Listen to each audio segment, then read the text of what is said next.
అందరికీ నమస్కారం. ఇక్కడ చాలామంది నాన్నగారు గురించి చాలా మాట్లాడారు. వారి గురించి ఎంత మాట్లాడినా తక్కువ తనివి తీరదు. ఆయన ఒక మహాపురుషుడు, యుగపురుషుడు, కళామతల్లి వరాల బిడ్డ, దేవస్వరూపు. ఈ శకానికి మహాపురుషుడు మన ఎన్టీఆర్.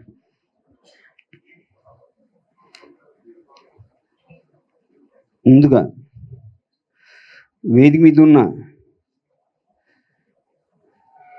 మన నందమూరి ఆడపడుచు సోదరి ఇంట మహాలక్ష్మి, దగ్గుపాటి వారి గృహలక్ష్మి, పార్లమెంట్ సభ్యురాలు, అందరికీ చిన్నమ్మ, నాకు చిన్నక్క, దగ్గుపాటి పురంధేశ్వరి గారికి, అలాగే వేదిక మీద చాలా మంది ఉన్నారు. అందరికి పేరు పేరున నిర్మాతలకు, ఎన్టీఆర్ గారికి నిర్మాతలకు, అలాగే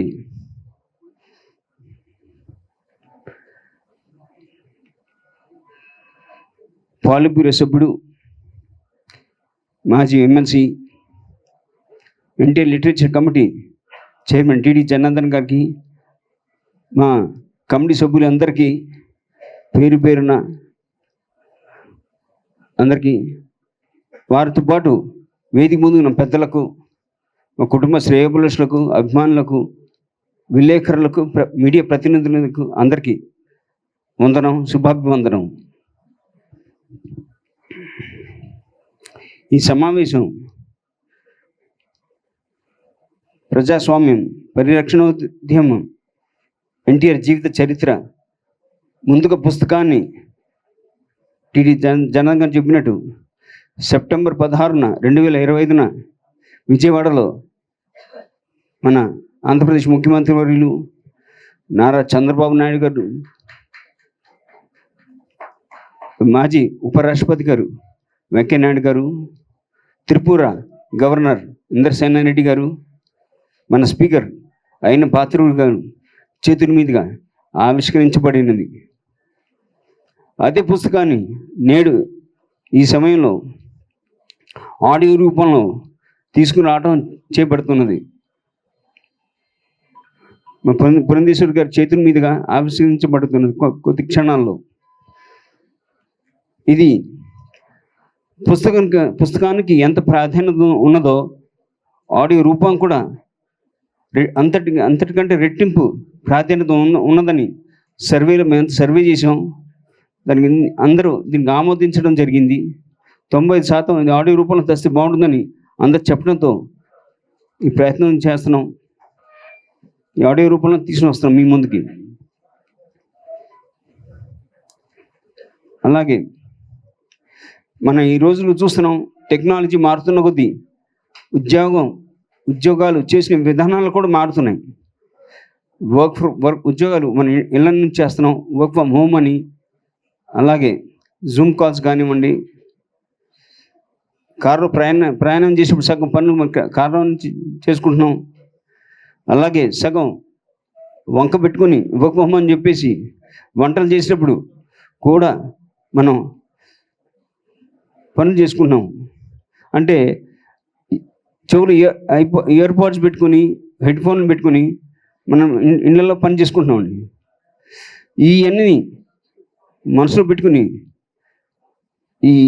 ఈ పుస్తకాన్ని ఆడియో రూపంలో తీసుకొస్తే బాగుంటుందని అందరూ దీనికి సపోర్ట్ చేయడంతో ఈ పుస్తకాన్ని ఆడియో రూపంలో తీసుకొస్తున్నామండి.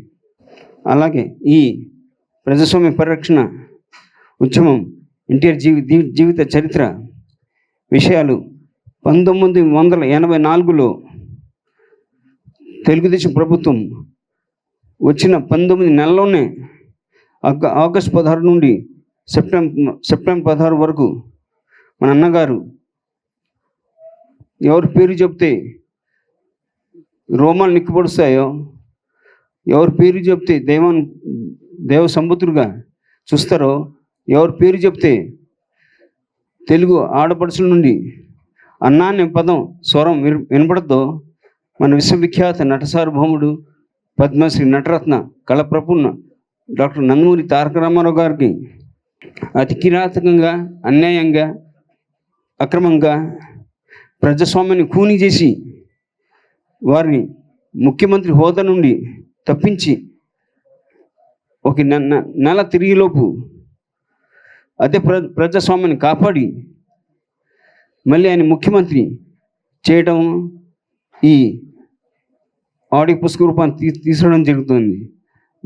ఆ నెల రోజుల్లో జరిగిన సంఘటనలన్నీ సేకరించి ఈ పుస్తకంలో, ఈ ఆడియో రూపంలో సేకరించబడింది. అలాగే 1984 అండి, నేను ఇప్పుడు అమెరికాలో ఇంజనీరింగ్ చదువుకు వెళ్ళాక చదువుతున్నాను.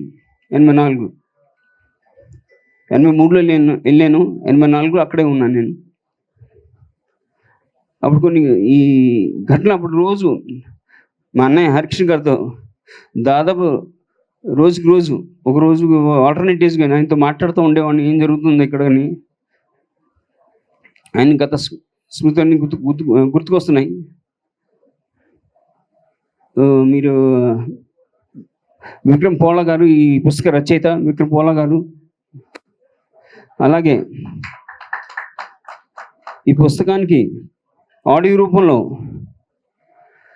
వారి కంఠం ఇచ్చిన శ్రీమతి గాయత్రి గారికి,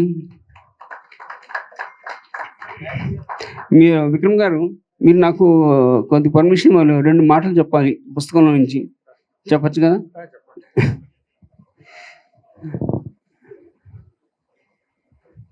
అంటే ఒక పక్క అమ్మగారు క్యాన్సర్ వ్యాధితో చికిత్స పొందుతున్న వేళ,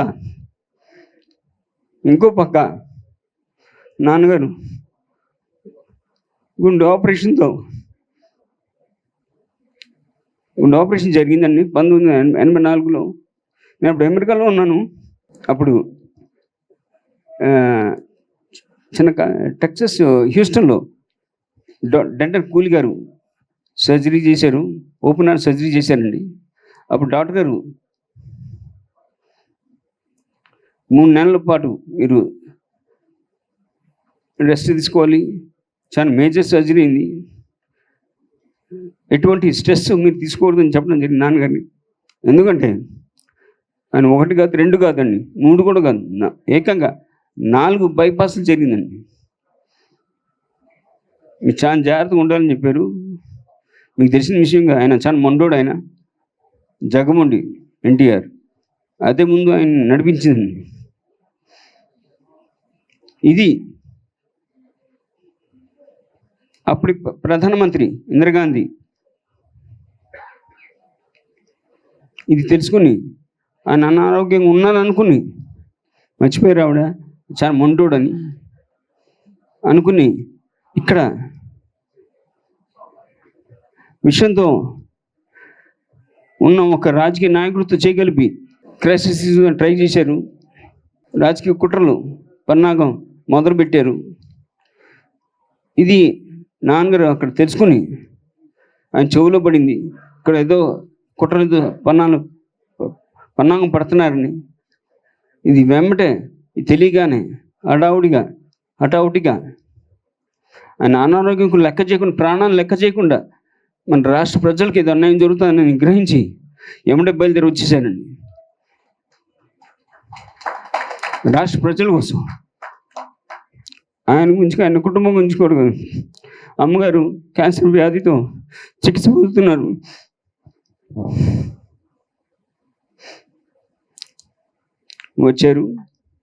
వచ్చిన ఆగస్టు 15వ తారీఖున స్వాతంత్ర దినోత్సవం నాడే జెండా ఎగిరేశారు.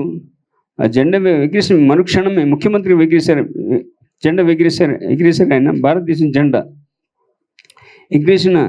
ఎగిరేసిన వెంబటే వారిని ముఖ్యమంత్రి హోదా నుండి తొలగించడం జరిగింది. అప్పుడు గవర్నర్ రామ్లాల్ గారు, కరెక్ట్ అండి, రామ్లాల్